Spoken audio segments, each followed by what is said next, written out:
مساء العسليات والسكريات والشربطات على عيونكم الجميلة يا أجمل إخوات وأجمل متابعين في الدنيا. عاملين إيه؟ يا رب تكونوا بخير وبصحة دايما. زي ما تعودنا كده نبدأ الفيديو بتاعنا بالصلاة على النبي. اللهم صل وسلم وبارك على سيدنا محمد عليه أفضل الصلاة والسلام. ولو أول مرة بتشوفوا قناتي فضلا الاشتراك واللايك وكومنت حلو كده زيكم، وكل اللي هيشترك وكل الناس اللي موجودة معايا مشرفيني ومنوريني، وشكرا لكم جدا جدا على دعمكم وعلى الكلمة الطيبة اللي بتكتبوها وعلى وجودكم معايا. طبعا شكرا للناس اللي هتخش عندي جديد. تعالوا بقى نبدأ الفيديو بتاعنا. هنعمل ايه بقى يا صبوحة النهاردة؟ هنعمل حاجات كتير عشان تنظيفات رمضان. بدأت ان انا اعمل كده وافنش معاكم شوية حاجات عشان خلاص كده ناقص لي كام حاجة وان شاء الله نفرش، لان خلاص رمضان الاسبوع الجاي. فخلاص انا قربت اخلص معاكم شويه الحاجات دي في فيديو كمان او اتنين، وبعدين نبتدي بقى الفيديو بتاع الفريش. ايه فريش دي؟ ايه فريش دي؟ مش هعيد انا معاكم. انا معاكم لسه على الخط. يا جماعه علشان هعمل لكم الفيديو بتاع فرش بقى رمضان ان شاء الله. هفرش معاكم الشقه بتاعت شهر رمضان ان شاء الله كده عشان نستقبل شهر رمضان وشقتنا نظيفه ومطبخنا 100 فل و14 بقى. نستعد كده للاكلات الجميله، تبقى الشقة عندنا إلى حد ما نضيفة. عشان كمان يا جماعة في نقطة، أنا بحب أقلب الشقة كده في شهر يعني إيه، في داخلة شهر رمضان، عشان في العيد يبقى التنظيفات بتاعة العيد تبقى هينة شوية. فاهمين؟ يعني مش هشيل طبعا كل الستاير زي ما انا. بص الستاره دي انا شلتها اللي هي البرقع، لان هي الستاره دي بالذات اكتر واحده البرقع بتاعها وسخ جدا، فانا نزلتها، خليت جوزي ينزلها لي وخدتها، وزي ما هي كده هدلدل الستاره في قلب الميه بتاعه البانيو، وهبعد الخشب طبعا بحيث ان هو الخشب ما يتبلش ميه ويبوظ. وفي نفس الوقت لان انا لو جبت بتاع الستاير شال الفرش ورجعت جبتها لي تاني مصاريف على الفاضي. فانا جات لي فكره ان انا اسند كده الخشب بعيد واحط كده الستاره في قلب الميه، يعني ايه، ادلدلها كده شويه لتحت وابعد الخشب عن الميه، واقعد بقى بايدي بالاريال كده والميه واغسلها، وبعدين اسيبها بقى تصفي ميتها. اركنها على اي حاجه لتاني يوم هتكون صفت ميتها وهتبقى نشفت وزي الفل وفي نفس الوقت نظيفه. لان كان مستحيل ان انا اسيبها كده على الطرقه، لان هي كانت مليانه تراب كتير جدا ووسخه. طبعا رايحين جايين في اتجاه الطرقه فوسخه قوي قوي، كان لازم تتعمل. فهنا بقى ده الغسيل، كنت لما الغسيل ده هاخده اطبقه. انا هنا بروق معاكم من الانتريه بحيث ان هو يبقى جاهز على الفرش النهائي ان شاء الله. كده شلت معاكم كمان الستاره اللي هي الخفيفه، هشيلها معاكم دلوقتي. هنا هشيل السجادة وهكنس السجادة دي، هي اللي هتتغسل ان شاء الله في تنظيفات وغسيل السجاد الفيديوهات اللي جاية بإذن الله. ناقص السجادة دي والسجادة اللي هي بتاعة الصالون، وسجادة أوضة النوم. أنا عايزة أقول لكم إن إن شاء الله في يوم واحد هخلصهم وينشفوا ونبتدي بقى نفرش خلاص الشقة كلها مرة واحدة. زي ما قلت لكم بحب أشيل الحاجات دي كده في دخلة شهر رمضان عشان بإذن الله في العيد مش هشيل الستاير بقى. في بعض السجاد الوسخ قوي هيتغسل واللي هو بقى ايه نضيف خلاص. يعني ممكن بتاعه الصالون دي ما اغسلهاش في العيد، بتاعه اوضه الاطفال بتاعه ولادي ما تتغسلش في العيد، ولا بتاعه اوضه البنات برضو تتغسل. فانا بحب اقلب القلبه دي كده في دخلة شهر رمضان، عشان القلبه دي ما بتبقاش هي في العيد، لا بتبقى نصها مثلا او حاجات بسيطه منها. فبيبقى برضو راحه شويه في شهر، يعني شهر رمضان يعدي في دخلة العيد بيبقى راحه بقى. انا مش عارفه ايه اللخبطه دي، معلش يا جماعه اعذروني. في كام كومنت بقى، تعالوا واو واو واو. واو واو. كومنتات واو يا جماعه. اول حاجه انا فعلا بشكر الناس اللي بعتت لي كومنتات حلوه على الفيديو اللي فات، ان هم الفيديو عجبهم وتنظيف اوضه البنات كانت عاجباهم جدا التنظيف والتغيير مكان السراير، عجبهم النظام وعجبهم الفيديو. فعايزه اقول لكم بجد شكرا جدا على دعمكم الروحاني والنفساني الجميل ده. كل كلمه بتكتبوها بتبقى جميله قوي قوي على قلبي كده، وبتشجعني ان انا اكمل معاكم. امال ايه بقى يا صبوحه الكومنتات بقى اللي مش عاجبه سيادتك؟ تعالوا بقى اما اقول لكم. في كام واحده كده كالعاده المشكله ان هم بيغزوني ان هم ستات مش رجاله. ماشي. احنا قلنا خلاص كومنتات الرجاله بيبقى المقصود منها ايه، وانا بحذفها وبريح دماغي. ما بردش. انما بقى الستات دي معجزة يا جماعة، يعني ست بتنتقد ست بطريقة غير مهذبة، دي حاجة غريبة قوي. ما انت في النهاية ست زيك زيي، عايزة انت ايه؟ فده معناه زي ما قلت في المرة اللي فاتت برضو ان ده صرم ولا ايه، انا مش فاهمة. بصوا بقى الكومنتات الجديدة. استوري نفسك. بتقولي إلهي ربنا ما يوفقك. مش عارفة يعني أستر إيه حضرتك؟ هو أنت شايفاني طالعة إيه يعني؟ طالعة مثلا عريانة، ولا طالعة من غير هدوم، ولا طالعة بإيه بالظبط؟ أنا مش فاهمة. أستر نفسي فين يعني؟ هو أنت شكلك كده صاحبة صاحبة الكومنت اللي هو بتاع شعري ده. فين يا حبيبتي؟ الفيديو اللي فات طلع بيه بفستان خروج بنزل بيه الشارع. ماشي. والفيديوهات اللي قبلها بعباية، والفيديو بتاع النهاردة ببنطلون واسع وتيشيرت واسع، وكل دي هدوم خروج اساسا بنزل بيها الشارع.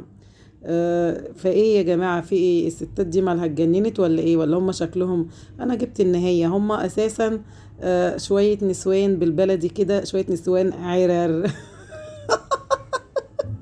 عرر وربنا. انتوا عارفين انا بقول كده ليه؟ طبعا انا بحترم الناس اللي معايا المحترمين، وبعتذر طبعا ان انا بتكلم بالطريقة دي. بس انتوا كمان لازم تعذروني، لان انا عارفة ان الستات اللي هي بتخش تنتقدني انتقادات سلبية ومش موجودة ومش في محلها، هم بيسمعوني دلوقتي، فلازم اقول عليهم عرر كده عشان ايه؟ الكلمة تخرم ودانهم. دي حاجة. الحاجة التانية اكيد دول بعرقوب. يلا يا معرقوب منك ليها. يا معرقوب منك ليها، يا عرة منك ليها. اتقوا الله انتوا يلي داخله تقولي لي اتقي الله، انتي طالعه تعملي ايه بالظبط؟ اتقي الله واقفلي بابك عليكي. قافل بابي عليا ليه وانا بعمل ايه ان شاء الله؟ هو انا ما بنزلش الشارع؟ طب معلش، انتي اللي بتتكلمي ما بتنزليش الشارع؟ ما بتروحيش تشتري الخضار؟ ما بتنزليش مع اولادك المدرسه او توصلي ولادك الحضانه؟ ما بتنزليش تشتري اللحمه والخضار اللي هتتطفحي بيهم يوليه منك ليها؟ انا بقول لكم يلا يلا، خلصت اوضه الانتريه وشلت الستاره اللي هي الخفيفه دي برضو، لان كنت شلت الستاير كلها الا الستاره بتاعت الكبيره دي، فشلتها عشان تنضف بالمره هي كمان. فخلصت جزء الانتريه زي ما احنا شفنا. باقي على الفرش يا جماعه، باقي على الفرش. بس كده. فدخلت بقى على اوضه السفره هنا، فيها شويه هدوم هشيلها، والبطانيه دي هشيلها بقى في الكيس بتاعها. ملهاش للاسف يعني شنطة خاصة بالبطانية اتقطعت، فانا هجيب لها كيس وهشيلها بقى لان هي نظيفة وانا مش محتاجاها دلوقتي. تعالوا نرجع بقى للولية ام عرقوب. المهم، هل الست يا جماعة اللي بتتكلم دي او داخلة تنتقدني وتقول لي اقفلي بابك عليكي او اتقي الله او استوري نفسك او الكلام ده، هل هي ما بتسترش بقى نفسها وهي ماشية؟ يعني هي ما بتلبسش عباية، ما بتلبسش فستان، ما بتلبسش بنطلون مثلا وتيشيرت؟ ماشي. اكيد بتلبس كده واكيد بتخرج للشارع. طب ما انا بعمل الفيديو ده وعارفه ان هو خارج للشارع، كاني خرجت للشارع بالظبط. فهي متضايقه ليه؟ تقول لي مثلا اتقي الله. طب ما تتقي الله انت في نفسك وفي كلامك وتخليكي في حالك. فمش عارفه بصراحه، فليا حق اقول عليهم شويه عرر كده، على شويه بعرقوب، على شويه ايه؟ بصرم. فمش عارفه اقول لهم ايه بقى. تعيشي يا سبوحه وتحرقي دم الناس. بس مش دم الناس، لا، دم الستات اللي هي ايه، اللي مش عارفة، اللي هي اللي بتغير او اللي بصرم. لكن باقي متابعيني على راسي من فوق. فانا احب اقول لكل الناس بجد بعتذر على الطريقة والاسلوب، بس انا ما بحبش اسيب حقي، خصوصا ان الناس دي بتسمعني دلوقتي وحاليا، فحابة ان هم يسمعوا الكلام بودنهم. ماشي. فشكرا للناس اللي موجودة معايا بتنتقدني باحترام وبيكتبوا لي كومنتات كويسة بتشجعني على الشغل. فإن شاء الله أنا مكملة ومستمرة غصب عن الناس اللي هي اللي أنا بقول لكم عليها، اللي هي بتخش يعني بتكتب كومنتات ملهاش لازمة. يعني من باب اولى انتوا اللي تتقوا الله وتخليكوا في حالكم وفي نفسكم وبس. انا بطلع للناس بادبي وباحترامي وبهدوم واسعه وبكل حاجه، ومحدش كمان ليها اصلا حاجه عندي البس واسع او لا البس ضيق، دي حاجه بتاعتي. ولكن انا بعرفكم ان صباح عمرها ما طلعت بحاجه ضيقه ولا بحاجه عريانه ولا باي حاجه، وبتطلع تشتغل بما يرضي الله وبس. تمام. فانا مكمله وواثقه من نفسي وهكمل غصب عن اي حد. واتمنى انتوا اللي تتقوا الله وتخليكم في نفسكم وفي حالكم. لو عندكم كلمه حلوه تكتبوها، ما عندكوش ما تكتبوش. يعني يعني ربنا قال لو عندكم كلمه تجبر الخاطر قولوها. ما عندكوش كلمه تجبر خاطر بها اي حد، يبقى بلاش تكسرها، بلاش تكسر خاطر حد بالكلام. شكرا ليكم. وتعالوا بقى نكمل السفرة. انا هنا السفرة بصوا عليها شوية مشايات. المشايات دي يا جماعة اتغسلت، الحاجات دي نظيفة، انا بس سايباها كده على جنب لما باقي السجاد ينضف. حبيبتي يا بنتي يا سبوحة، وربنا عسل كده، عسل عسل. حبايبي انتوا والله العظيم يا متابعيني، انا بحب اهزر معاكم وبضحك معاكم كده من قلبي، لان فعلا كل الناس اللي موجوده معايا المحترمه اللي بتحبني في الله، انا بحبكم كمان في الله، وبعتبركم اهلي والله، وبعتبركم صحابي واخواتي، وبتكلم معاكم كده كانكم موجودين معايا بالظبط. في عشره كده بينا بين الفيديوهات والكومنتات، في عشره بينا كده، وانا مبسوطه معاكم. هنا كنت بعمل ايه؟ كنت عايزه افتح الجزء، فتحت الجزء اللي هو فيه مفهوش الستاره عشان يدخل لي هوا وكده. وبعدين بصيت لقيت، حسيت ان يعني الاضاءه ممكن تعكس التصوير، فقفلت الستاره وقلت بعد ما اخلص خالص هفتح بقى ايه الستاير عامه بتاعت الشقه كلها تدخل لي كده الهوا. والجو مشمس النهارده وجميل، تدخل لي شمس وهوا، بس بعد ما اخلص تصوير عشان الاضاءه بتعكس يا جماعه، فاهمين؟ فهنا كمان خلصت الاتجاه اللي هو بتاع السفرة والانتريه جاهزين كده على الفرش. هشيل بقى السجادة دي كمان يا جماعة عشان عايزة اغسلها برضو، عشان دي مش هغسلها في العيد. انا كل حاجة بعملها معاكم دلوقتي هتهون عليا في العيد، يعني في تنظيفات كده عميقة قوي قوي مش هعيدها في العيد. ليه؟ لان احنا اصلا مش هنبطل تنظيف. يعني ان شاء الله بعد ما افرش هيبقى في تنظيف يومي وتنظيف اسبوعي بقى، اللي هو التنفيذ والمسح وكده. فاصبح ان على العيد في اماكن معينة هتبقى نظيفة ومش محتاجة ان هي تتعاد. ممكن بس في العيد هنعمل الاماكن البارزة، اللي هي يعني ايه بارزة؟ اللي هي طول الوقت قاعدين فيها وبتتوسخ بسرعة. هنا انا ما كنتش قادره اشيل الترابيزه، قلت اروح اجيب ابني يساعدني، لكن للاسف خدت على القفايه ورجعت. ما لقيتوش. لقيته في سابع نومه. فاضطريت غصب عني اجي اشيلها لان هي تقيله وبتوجع لي دراعي وظهري، فغصب عني رحت شلتها لوحدي. شايفين الشنط اللي على ايديا اليمين دي يا جماعه اللي جنب كده؟ الشنط دي اللي فيها بقى الستاير اللي اتغسلت، وفيها فرش الانتريه، فرش الانتريه اللي اتغسل، وفرش الصالون، والمفارش الصغننه اللي هي بتاعه الترابيزات. والشنطه البيضه دي اللي فيها البطانيه. كل الحاجات دي بقى وانا بروق طبعا وبنفرش هستخدمها، فانا شايلهم في اكياس عشان الدولاب هيبقى يعني تقيل قوي. الحاجات دي ملهاش بصراحه مكان في الدولاب، فانا قلتهم كده كده احطهم في اكياس عشان ان شاء الله يومين وهفرش ويبقى كل حاجه معايا جاهزه وقدام عيني، يعني اطلع من الكيس وافرش على طول باذن الله.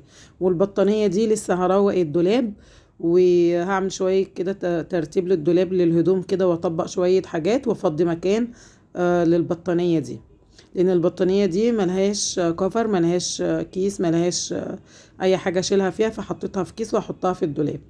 بحب اشيلها الحاجه في كيس يا جماعه، وانا حتى لو هشيلها في الدولاب اشيلها في كيس. ليه؟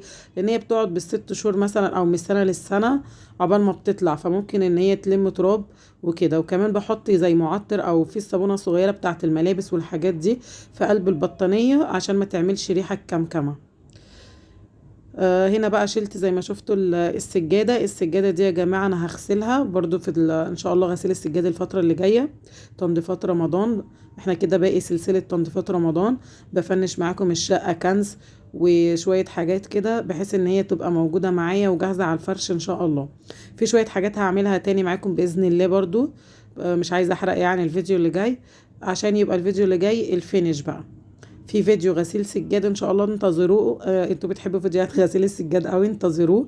وكمان فيديو بقى الفينش لجميع الشقة بإذن الله، علشان تبقى جاهزة على الفرش. يبقى تالت فيديو بإذن الله هنفرش الشقة مع بعض قبل رمضان، عشان في حاجات حلوة برضو لشهر رمضان هنعملها مع بعض. انا مش بحرق الفيديوهات بس عايزاكم تنتظروني يعني. بكنس علشان برضو يعني ما مسحتش وما كنستش كنس عميق، يعني الحاجات دي كلها هنعيدها واحنا بنفرش، يعني هيبقى في مسحة عميقة بقى وكنس كده من الاخر وفرشي بقى وكده فكل حاجة تبقى معايا قشطة يعني. قشطة قشطة يا ناس يا قشطة. حبايب قلبي، أغلى ناس في الدنيا، أجمل متابعين، أجمل إخوات، الناس الحلوة كده اللي دايما بتشجعني بكومنتاتها الجميلة، والناس الوحشة طز فيكو. يا جماعة والله العظيم بعتذر، بس في شوية ناس، أصل انتوا مش متخيلين كام كومنت من كام واحدة ست. الفيديو اللي فات حذفتهم وكلهم ستات. فطبعا انا لما بتكلم بالطريقة دي للستات اللي هي بتخش ترزل عليا او ان هي غيرانة مني او كده. لكن انتوا على راسي من فوق، وبعتذر مرة تانية على اسلوبي وطريقتي. لازم تعذروني طبعا، لاني حاجات زي كده الواحد ما بيسكتش عليها، فانا بعتذر. وعايزاكم بقى تستنوني ان شاء الله في الفيديوهات اللي جاية باقي سلسلة تنظيفات رمضان. وشكرا لكم، والسلام عليكم ورحمة الله وبركاته.